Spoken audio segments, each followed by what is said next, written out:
Hepiniz hoş geldiniz arkadaşlar. Ben Batuhan. Bugün sizlerle Ediz Gürel'in 2023 FIDE Dünya Hızlı Satranç Şampiyonası'nın son turunda yani 13. turunda oynadığı muhteşem bir oyunu paylaşmak istiyorum. İsterseniz başlayalım.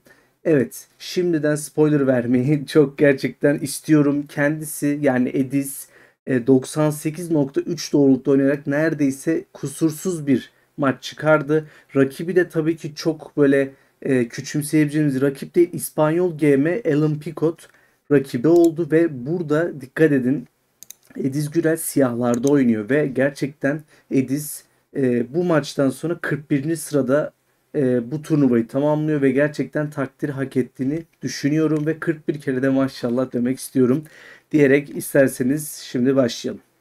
Evet, rakibimiz E4'te başladı. E5, at F3, at F6, at E5, D6, at F3, at E4, D4, D5. Buralar zaten bildiğimiz kitap hamleleri. O yüzden buranın üzerine fazla durmayacağım. Fil D3, fil D6, kısa rok, kısa rok ve C4'ten sonra C6, vezir C2 hamlesinden sonra H6, at C3, at C3, B C3. Buralar artık ufak ufak inceleyebileceğimiz yerler haline geldi. Şimdi fil E6 oynadı Ediz. Ediz'in bu fil E6 hamlesi makine yani tam böyle sevmese de önerdiği hamle olarak kale E8 hamlesi öneriliyor. Şimdi rakibimizin biraz taş bakımından demesek de konum bakımından biraz üstünlüğü var gibi hissediyor makine. Tabii biz de şimdi Ediz'e nasıl daha iyi bir hamle bulabiliriz diye düşünmekten geri durmamalıyız. Ben burada şahsen makinenin önerdiği hamleyi sevdim. Kale E8 hamlesiyle aslında E dikeni ufak bir nasıl diyelim hakimiyet kurmaya çalışmalıyız. Ama zannediyorum burada önce bir D5 piyonuna bir yani savunma getirmemiz iyi olabilir gibi. Peki Ediz'in o zaman bu hamlesi bence de ortalama iyi diyebiliriz. Yani burada bir savunma hamlesi sonuçta. Fil E6'dan sonra C5, fil C7 ve burada rakibimiz kale E1 hamlesi yapıyor. Şimdi rakibimize de bir eleştiri getirelim. Burada şimdi rakibimiz kale E1 ile yarı dikeyde bir şeyler hani bir hakimiyet sağlamaya çalışmış olsa da aslında burada kaçırdığı iki hamle var.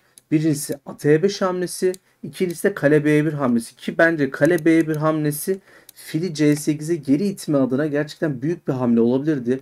Ya da rakibimizi yani Ediz'i kale B1'den sonra B6 yapmaya zorlayabilecek bir hamle olabilir diye düşünüyorum.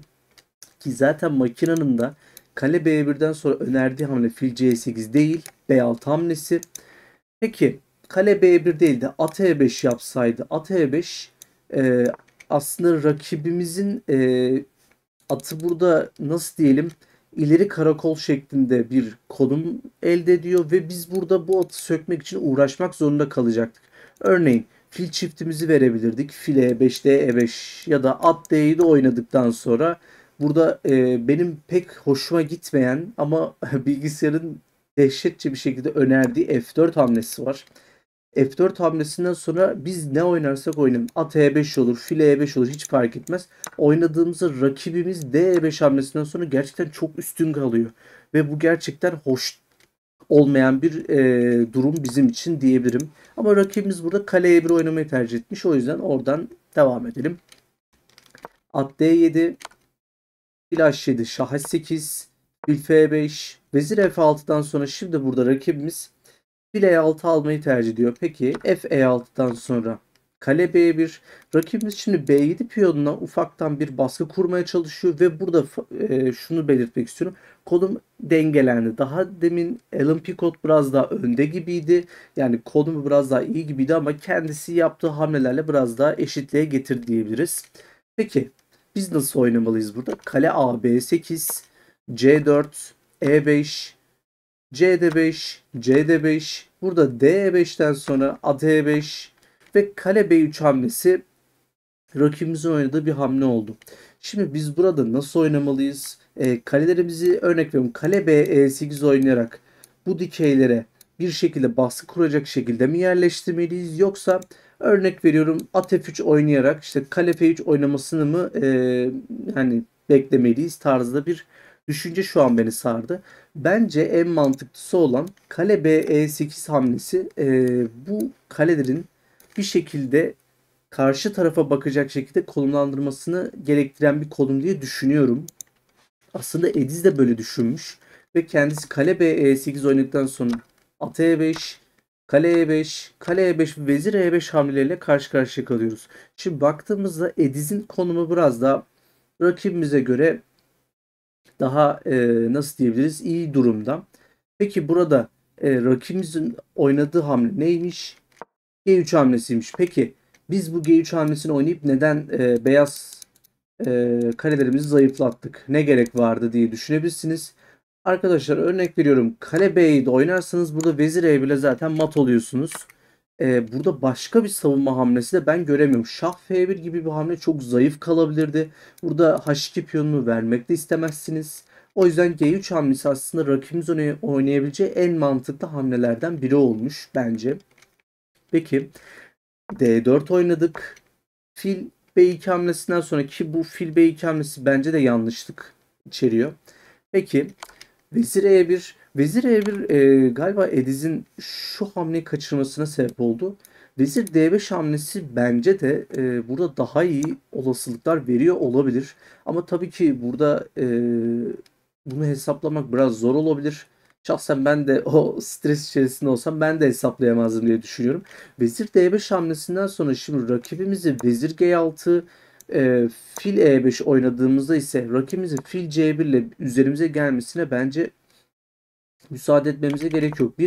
Biz bir baskı oluşturup rakibimizin yani stres yapmasını ya da işte kötü konumda kalmasını sağlamaya çalışmalıyız. Ediz de bunu bence yapmaya çalıştı. Vezir E1 hamlesini o yüzden çok da yanlış görmüyorum. Şah G2 hamlesinden sonra fil E5, fil A3 hamlesinden sonra fil F6, C6, kale C8, kale B7, vezir E6 hamlesinden sonra aslında ufaktan vezir E1 hamlesinden sonra oluşan konumu şu anda nasıl diyelim, uğraşıyoruz diyelim. Çünkü konum tekrardan eşitlenmiş oldu. Burada yapacağınız tek bir hata bütün dengeleri bozabilir. Peki vezir E6'dan sonra rakibimiz kale B5 oynadı. Vezir C6, vezir C6, kale C6'dan sonra burada fark ettiyseniz kale fil konumuna geldik ve bu konu gerçekten bence çok kritik bir konum. Burada aslında Ediz'in oyun gücünün ve oyun sonu gücünün tabii ki ne kadar iyi olduğunu gösteren bir maç oldu diye düşünüyorum. Kale D5'ten sonra kale A6, fil B4, kale A2, şah F3. Burada dikkat etmeniz gereken de bir husus var. Rakibimizin 17 saniyesi kaldı. Yapacağımız her iyi hamle aslında rakibimizi vurduğumuz bir darbe diye düşünüyorum. Burada Ediz'in de 4 dakikası var. Aslında biraz daha kendisi rahat ama tabii ki rakibimiz de burada İspanyol, hani büyük usta diyoruz sonuçta. Büyük usta olduğu için burada yapacağınız ufak bir hamle, yani kötü bir hamle gerçekten sizi kötü duruma düşürebilir. Süre gerçekten önemli değil diye düşünüyorum. Şimdi burada şah H7 oynadık. Kale D7. Bence bu kale D7 hamlesi ufaktan bir çöküşün yani başlangıcı diyebiliriz. A5'ten sonra kale A7, A4 ve kale D7 hamlesi, tekrardan kale D7 hamlesi bence artık maçın bittiği dönüm noktası diyebiliriz. Yani maçın bitme noktasının başladığı yer diyebiliriz. O tarzda bir şey oldu, anlayın siz beni. Burada Ediz'in oynadığı hamle ve gerçekten makinenin de önerdiği tek hamle olan kale B2 hamlesinden sonra artık Ediz'in kazandığını rahatlıkla ifade edebiliriz. Ama devam yollarını tabii ki inceleyeceğiz şimdi. Yani nasıl devam etti oyununa bakacağız.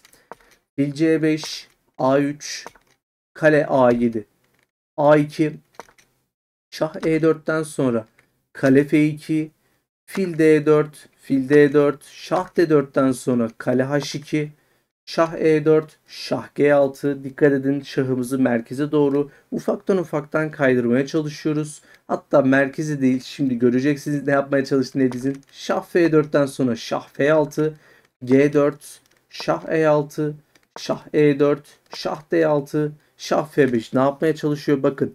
kaleyi buradan bir şekilde saptırmaya çalışacak. Buraya kaçsa da fark etmez. Bu piyon artık çok önemli. Bu piyonu çünkü almaya kalkarsanız A1 ile artık vezire çıkacağız ve gerçekten anlamsız bir hamle olur beyazlar için diye düşünüyorum.